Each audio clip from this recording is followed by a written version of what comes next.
Welcome, everybody, to Weekly Quantum World Detangled, Season 5, Episode 3.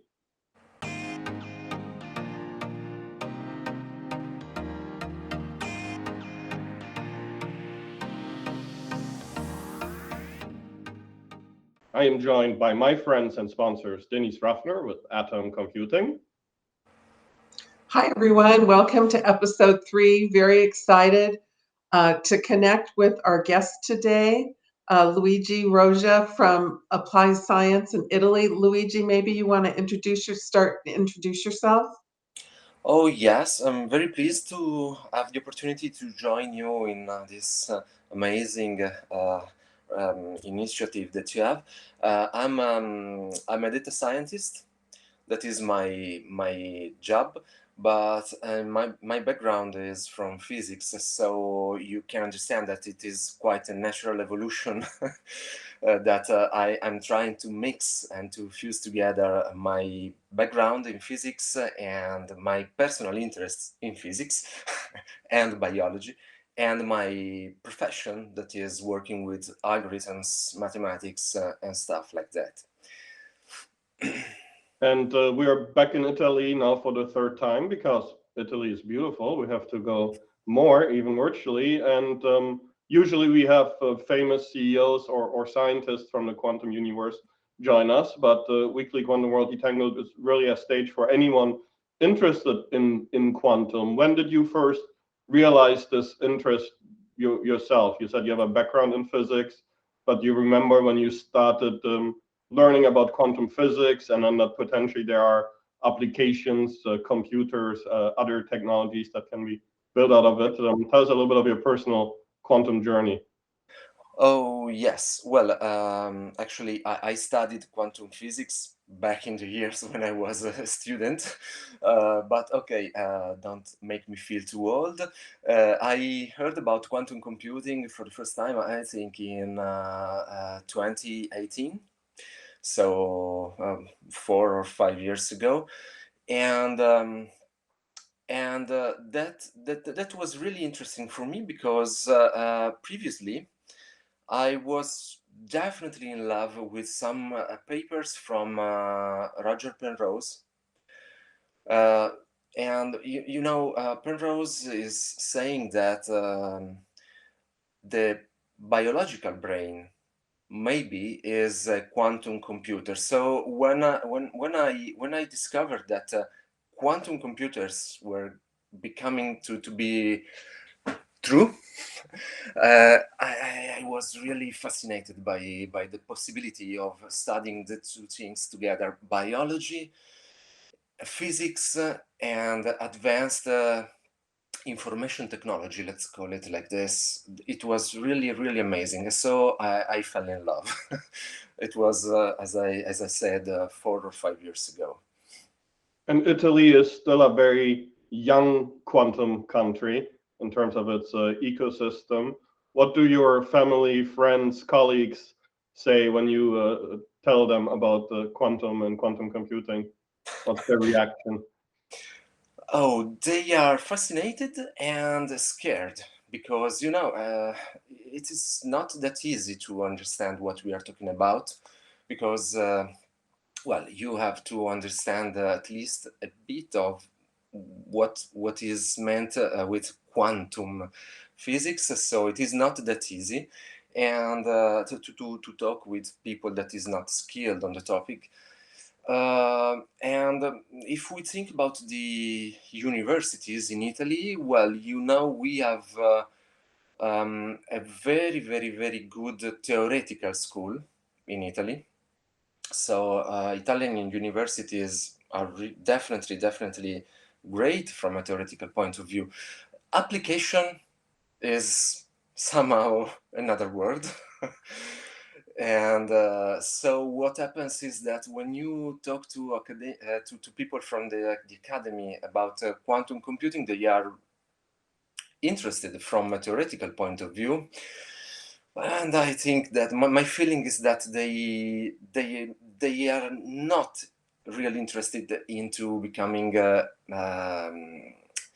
into applying the method and the technology. They try, They do something and then they stop. That is my very personal feeling. And the companies, on the other hand, the private companies, they are maybe scared because they think, well, we start paying today for this beautiful thing. We want to believe that it is a beautiful thing, by the way, and we do not know when we will see something coming back. So they are interested, fascinated, and definitely scared by the topic. But they are starting to explore, and they want to understand and to know more and more. This is what is happening in the last 2 years, and I think it's something that cannot be changed. It cannot go back. It will grow. I think. I actually gave a speech to some of the leading banks in Italy about quantum computing at the beautiful Diana Majestic in Milan, a room full of CEOs. And yes, a lot of interest, but very little follow up. Hopefully, that will pick up with the ecosystem growing.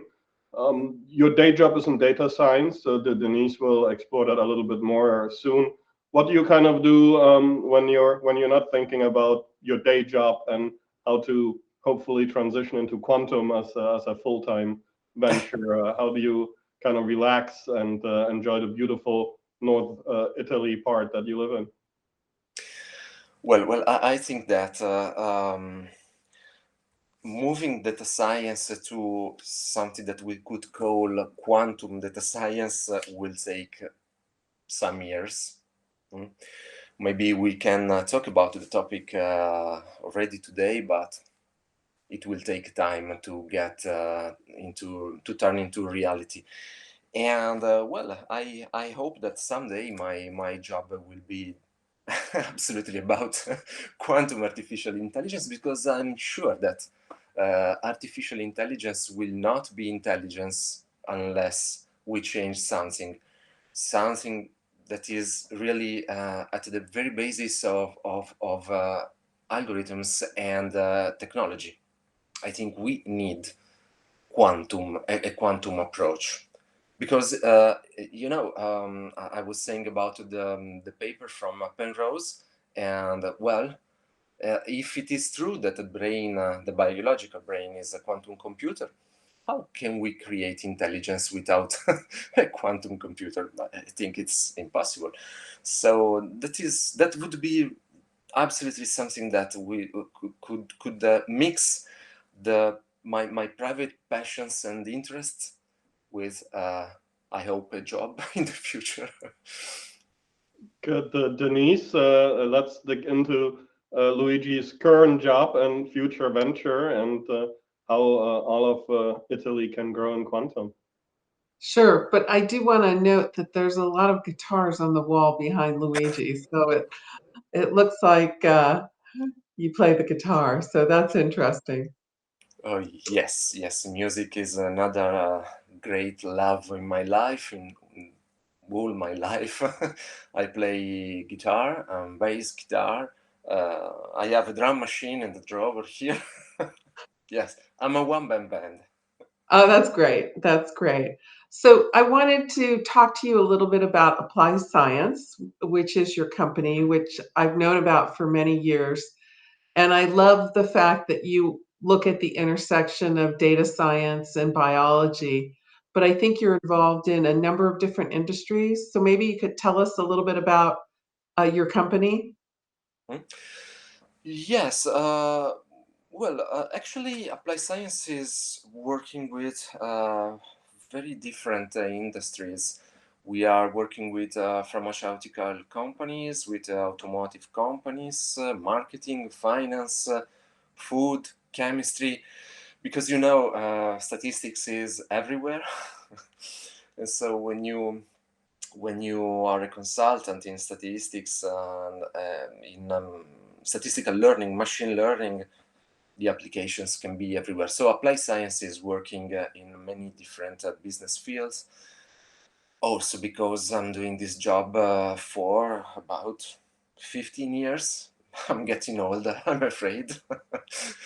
And so, yes, we work, yes, I love biology, healthcare, life science, but obviously that is not our only business field, but it is one of them. We work with pharmaceutical and biotech companies. And as you know, I love biology too, so that's always my favorite thing. But you also do education. You were mentioning earlier to me that you help educate companies on quantum computing. So I think that's very interesting. Yes. Yes, education is one of our core activities, because when you do things in reality as a consultant, you come to a point when companies ask you to teach what you do. So education is, or we could say, training on the job. There are many different ways to call the activity.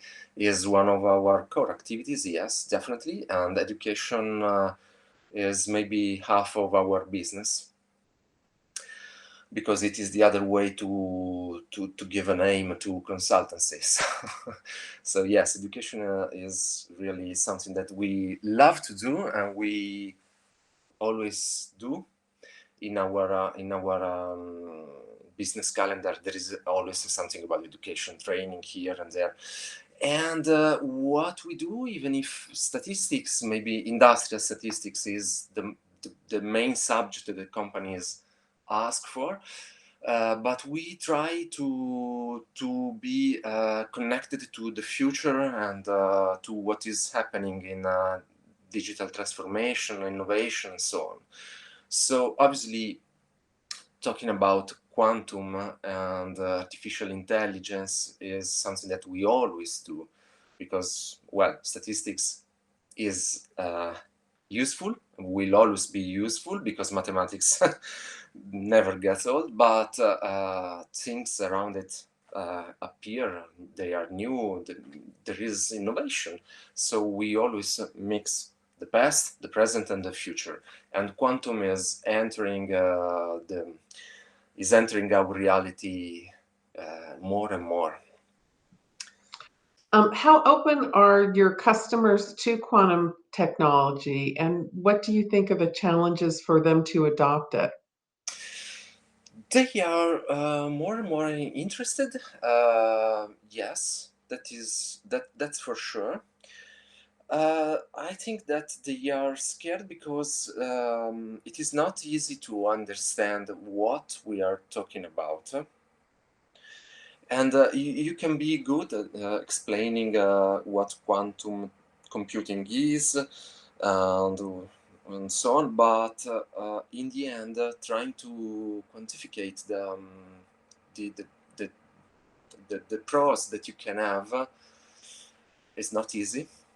It's not easy, and so often in the private business world, you perfectly know who can pay and invest for new technologies.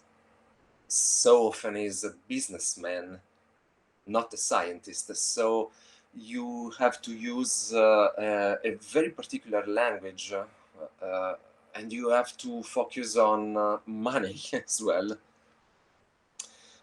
because otherwise it is very difficult to create a real interest.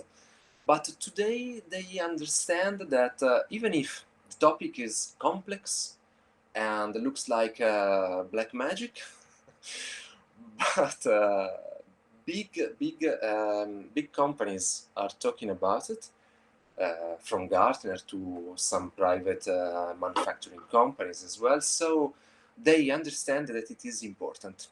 So today, in my personal feeling, they do not understand exactly what they could do and why they could be interested, but they understand that they have to be interested in quantum computing. They understand that it is really a good idea. This is the current situation, at least in Italy, from my point of view. Well, I think that's the same situation that I face every day, is educating companies on quantum computing and what it can do. And trying to encourage them to start moving forward, which can be a challenge. One of my questions is what do you think the impact of quantum computing will be in the next 3 years? Do you think that we'll start seeing solutions, or what do you think that we're going to see? Well, I think that from what I understand, talking to the companies I work with, security will be one of the first topics that will be faced with quantum computing. And material science is another great topic. And I think that something within the next 3 years will start happening in material science and in security. And supply chain as well, supply chain optimization. Maybe somehow connected to security again. Because you have some important security issues with the supply chain. Sometimes, not always, but sometimes yes. And so the two things are somehow connected, I think, and will be. But material science will be really interesting from my point of view, because so often when companies ask me about quantum computing, they are interested in running faster and maybe smarter material simulation. So in chemistry and material science, it's really interesting. It's a great world that can be opened, and companies are starting to get interested with that. Are most of your customers in Italy, or do you have customers outside the country? We have customers outside Italy, but the ones outside Italy are not manufacturing. They are most of all marketing and finance companies. And well, I'm not talking about quantum with them. Mhm. So most of them are Italian companies. Well, Italian companies that work on a worldwide market, because data science and quantum are interesting for big companies at the moment. Small companies do not understand that they could and they should invest on data. And it's interesting. I always ask the question on the time frame for adoption. So when do you see even the larger companies starting to really adopt or think about getting quantum computing? How far out do you think that is? I think that the next 2 years will be really interesting from this point of view. Yes, because things are starting to move. So yes, I think that we are entering a landscape of 2 or 3 years that will be definitely interesting. That is the timing, because companies like Gartner, Forrester, and so on, they are saying that within 2025 things will start to be used, not only studied. So they understand that it's almost late, and they have to move. Right. I agree. Mm. André, you have some questions. I'm going to hand it over to you. Thank you, Denise. Luigi, actually, a quick follow-up. I get a lot of requests from my network, people asking, should I become a consultant in quantum computing, and how do I position myself? How do I do it? What would you answer? Do you think it's good to be a consultant in quantum computing today? If you want to have money for your work, no. It's too early. But if you want to be one of the first, and so to be famous within the field of quantum, yes, you have to start today. Maybe start today trying to connect your name to some basic knowledge. Because yes, when everybody will want quantum computing, it will be too late to start learning, because you have a lot of things to learn. A lot of things, from physics to information technology and domain as well. So, And that is the crux of quantum. If you want money for your work, don't do it. But you can't wait, and you can't miss out on it. So everybody needs to find their own personal answer. Luigi, to wrap up our episode today, we'll have the famous Marcel Bruce, James Lipton weekly Quantum World Detangled questionnaire.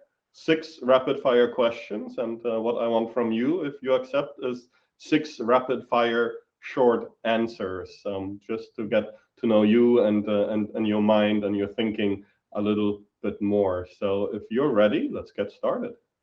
Let's try. Who's your favorite scientist? My favorite scientist? Well, Penrose, Roger Penrose. Do you have a favorite entrepreneur? I did really love Steve Jobs. What is the quality that you desire most in a scientist or an entrepreneur? To be visionary and crazy. What do you appreciate most about working in quantum technologies? It's a whole new world, a crazy new world to be discovered. And you answered the next question before, but what is your favorite quantum tech application? I dream of applying quantum computing to artificial intelligence. That's a dream. Applying to material science would be enough. and that's the key word for my next question, your quantum dream. What does that future look like that you dream of? My quantum dream is trying to understand the differences between biological intelligence and artificial intelligence, which I believe is to be found in quantum computing. Do you have a quantum nightmare? Well, I think that quantum physics could be itself a nightmare sometimes. For sure. But now imagine that tomorrow you wake up and where all your guitars are, find the first universal fault-tolerant quantum computer. It's the only one in the world, and it's yours. But you're not allowed to use it yourself. Who do you give it to? Well, I think that my first real interest would be in trying to create some quantum neural network. Good. Quantum is crazy. The brain is quantum. So that makes all of us a little bit crazy. Luigi, it's always great to go to Italy, even if it's just virtually. And it is great to get a little bit of a different perspective and a different path into quantum. Thank you so much for sharing what you're doing. And thank you to my friend Denise and our sponsor, Atom Computing. This concludes Season 5, Episode 3 of the weekly Quantum World Detangled. And you are now detangled.